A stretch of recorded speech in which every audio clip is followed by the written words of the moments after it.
In this video, you'll learn how to cancel an offer on eBay.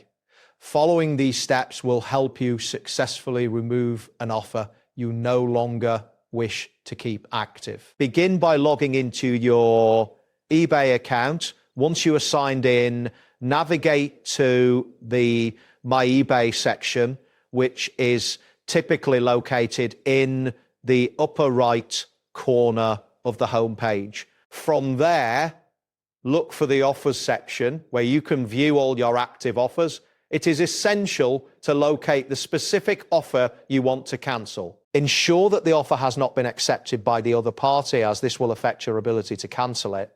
Accurately identifying the correct offer is crucial to prevent any mistakes. After you've found the offer you wish to cancel, click on it to view the details. Look for the option labeled Cancel or Withdraw. This option is usually available within the offer details. If prompted, provide a reason for the cancellation. This step may help clarify your decision to the other party. Once you have entered the reason, confirm the cancellation to ensure that it is processed correctly. If you are acting as a buyer, remember that you can request cancellation before the seller accepts the offer. Next, it is advisable to communicate with the other party regarding the cancellation. If necessary, notify them politely about your decision to cancel the offer. Maintaining professional communication is important, as it can help prevent negative feedback on your account.